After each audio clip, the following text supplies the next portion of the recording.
सबका जीने का हक दो हमें और पेंशन दो हमारे को। केजरीवाल जी ने दुनिया के सब फ्री कर दिया, हमारे बुजुर्गों का मतलब हमें छोड़ रखा है ये। हमारी पेंशन जो है ना, हमारा अधिकार पेंशन का 1971 से शुरू से ही है हमारा पेंशन का अधिकार। 7,000 साथी मर गए अभी तक, अब हम 8,500 ही बचे हैं बस।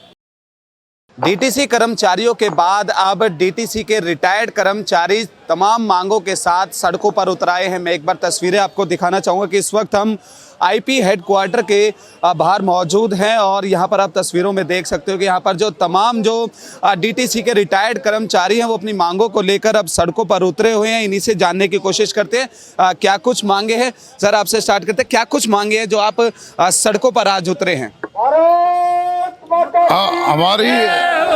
हमारी मांग है पेंशन हमारी इम्प्लीमेंट करने की, और हमारा जो है बोर्ड ने रेजुलेशन पास कर रखा है। हमारा 2022 में अगस्त में रेजुलेशन पास हो गया था, और ये हम इनसे भीख नहीं मांग रहे, हमारा हक है। बुजुर्ग ने सुप्रीम गया, बुजुर्ग की लाठी होती है पेंशन, एक सम्मान होता है ये तो हमारा जो है बिल्कुल पेंडिंग डिमांड की हमारी पूरी तैयारी पड़ी है, उसके ऑर्डर नहीं कर रहे हमारे उसमें। सबका जीने का हक दो हमें और पेंशन दो हमारे को, ये हमारा बदले न्याय चाहिए हमें अपना। केजरीवाल जी ने दुनिया के सब फ्री कर दिया, हमारे बुजुर्गों का मतलब हमें छोड़ रखा है ये। केजरीवाल जी कहते हैं मैं दुनिया का बेटा हूँ बुजुर्गों का, और हमारे बुजुर्गों को तीर्थ यात्रा करा दिया, वो करा दिया, तो हमें भूखा क्यों मार रहे हैं मतलब ये इसमें। अरविंद केजरीवाल के आवास के वहां पर भी गए थे, क्या ज्ञापन दिया गया, क्या कुछ आपकी मांगे इस समय सुनी जा रही हैं? हम केजरीवाल जी के निवास पर भी गए थे और आम आदमी पार्टी के जो ना हेडक्वार्टर पे भी गए थे।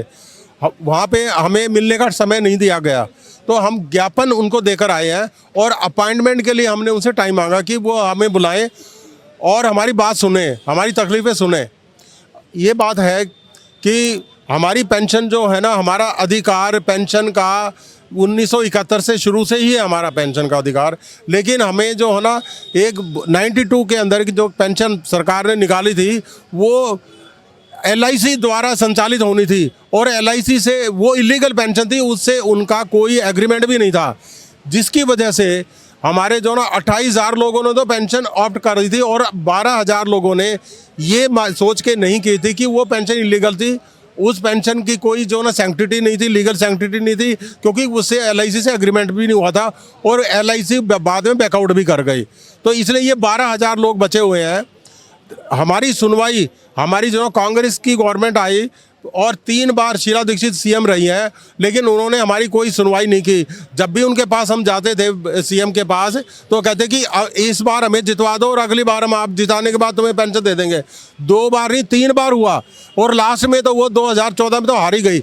लास्ट में उन्होंने फिर हमसे वायदा किया कि आप हमें जितवा दो और हम आपको पेंशन दे देंगे, लेकिन वो गवर्नमेंट ही चली गई। उसके बाद सिर्फ जो आम आदमी पार्टी सरकार है उन्होंने ही हमारी सुनवाई की, यानी 20 साल से हम संघर्ष कर रहे हैं लगातार। सिर्फ इस पार्टी की सरकार ने, आम आदमी पार्टी केजरीवाल जी से मिले, उन्होंने 2017-18 में मिले थे हम, उन्होंने कहा कि मैं सबको बाकी बचे ये सारी, मैंने उनको एक्सप्लेन किया जो आपको भी एक्सप्लेन किया कि 12,000 बचे, तो केजरीवाल जी ने कहा कि मैं उनको भी आपको पेंशन दूंगा, उन्होंने वायदा किया। तो हम यही सारे देखो बैनर भी लेकर आए हैं, लिखा है केजरीवाल जी अपना वायदा पूरा करो। आप सबको अपने घरों में होना चाहिए, लेकिन आप अपनी मांगों को लेकर सड़कों पर हैं, और वो भी बुजुर्ग। देखो जी, मैं आपके चैनल के माध्यम से यह कहना चाहता हूँ कि पिछली सरकारों को आप छोड़ दो। जो हमारा इस सरकार ने आके, आम आदमी पार्टी, दिल्ली के मुख्यमंत्री उस टाइम केजरीवाल और इस टाइम भूतपूर्व मुख्यमंत्री केजरीवाल जी और प्रेजेंट और TCC से हमारे सीनियर अफसरों ने मीटिंग करी, बोर्ड में सब कुछ पास हो गया। पर ये हमारा जो अरविंद केजरीवाल नौटंकीबाज केजन, मैं साहब बताता हूँ थोड़ा सा, उसके हमारे इन बुजुर्गों को आज जो घर में बैठा होना चाहिए था, जो हमारा बोर्ड ने पास कर दिया 2022 के अंदर, आज हमारी वो पेंशन लागू हो जानी चाहिए थी। यहाँ तक कि हमारे जितने सीनियर अफसर हैं, पूरा स्टाफ जो इस टाइम 85 और 92 का इनका जो डाटा है, इन सब ने कह दिया हम अपने फंड जमा कराने के लिए तैयार बैठे हुए हैं, पर वो फंड भी नहीं हमारे जमा करे, ना हमारे को पेंशन कर रहा। और इस दवाइयों का खर्चा फ्री करते करते आज हमारे साथ ये आ रही है, हमारी पेंशन लागू करे जो बोर्ड में पास हो गया। बाकी फ्री का लालच सन 2013 2014 के अंदर ये दिल्ली के मुख्यमंत्री 2015 के बन गए। उसके बाद हमारे पास डीटीसी की एक भी सरकारी बस नहीं आई। अगर दिल्ली सरकार के एक भी बस दिल्ली सरकार नहीं है, पर बुजुर्गों का थोड़ा ख्याल करें। जैसे वो कहता है मेरी माता है, मैं दिल्ली का बेटा हूँ, तो अगर वो दिल्ली का बेटा बनना चाहता है तो कम से कम इन बुजुर्गों का भी थोड़ा ध्यान रखें। लगाएं प्लीज। इतने साल आपने डीटीसी के विभाग में काम करा, लेकिन अब काम करने के बाद आप रिटायर्ड हो गए और उसके बाद अपने हक के लिए आप सड़कों पर लड़ रहे हैं, उसके हक के लिए लड़ रहे हैं। इतने सालों से लड़ रहे हैं। जब 22 को पास हो गया, पास होने के बाद भी हम फंड देने को तैयार हैं, तब भी ये लागू करने को तैयार नहीं है। इसका क्या इलाज है? हम बुजुर्ग मर रहे हैं, बिल्कुल मेरी 90 साल के करीब उम्र हो रही है। मैं क्या करूं, कहाँ जाऊं? सोमनाथ लूथरा डीटीसी हेडक्वार्टर में कार्यरत 2015 में रिटायर हो गया। 1/12 को मेरी पत्नी इसी डिप्रेशन में एक्सपायर होगी। Who is responsible? पेंशन ना देके मैं हार्ट अटैक से 2 बार आ गया। अब मैं मरने वाले के आधार में हूँ। अगर मैं मर गया तो पेंशन खत्म होगी, तो मैं कहाँ जाऊँ? अब क्या करें इसके लिए? मेरी पत्नी 1/12 को एक्सपायर होगी, 1/12/2024 को। इसी पेंशन ना मिलने की वजह से डिप्रेशन में एक्सपायर होगी। हमारी पेंशन जी, मेरे को भी आज 30 साल हो गए रिटायरमेंट को।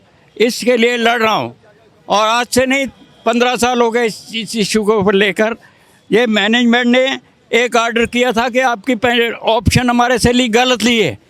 जब डीटीसी को पेंशन ख़त्म नहीं हुआ, LIC ने ये कह दिया कि हम पेंशन नहीं देंगे, तो डीटीसी की पेंशन तो सब पे लागू होनी चाहिए ना। वो रीढ़ की हड्डी से बीमार हूँ, पैरों से नहीं है, फ्रैक्चर है, 24 टाँके हैं पैर में, 24 हड्डी के पीस बने हुए हैं। इलाज के लिए पैसे नहीं है, ना तो हमें मेडिकल फैसिलिटी देती डीटीसी, ना हमें पेंशन देती। हम मरने पे मजबूर हैं। हमें रोजाना मारने की बजाय एक दिन मार दें ये भाई, हमें रोजाना तड़पा कर ना मारे। हमारे 7,000 साथी मर गए अभी तक, अब हम 8,500 ही बचे हैं बस। 7 और हर रोज मर रहा है, 2 आदमी 4 आदमी मर रहा है। आपसे ये रिक्वेस्ट है, आप अपने चैनल के माध्यम से हमारी ये बात पहुंचाइए कि हमारा इलाज, हमारी पेंशन, जिससे हम जिंदा रह सके, नहीं तो हमें जहर का इंजेक्शन दे दे, हमें मार दे। वो देखा जा रहा है कि लगातार जो डीटीसी के रिटायर्ड कर्मचारी हैं वो सड़कों पर उतरे हुए हैं अपनी तमाम मांगों को लेकर। उनका साफ तौर पे कहना है कि हमारी पेंशन लागू की जाए ताकि हमें सड़कों पर ना उतरना पड़े। अब ये देखने वाली बात होगी कि सरकार कब तक इनकी मांगों को पूरा करती है, या फिर डीटीसी के जो रिटायर्ड कर्मचारी हैं उनको ऐसी सड़कों पर अपनी मांगों को लेकर विरोध प्रदर्शन सरकार के खिलाफ करना पड़ेगा।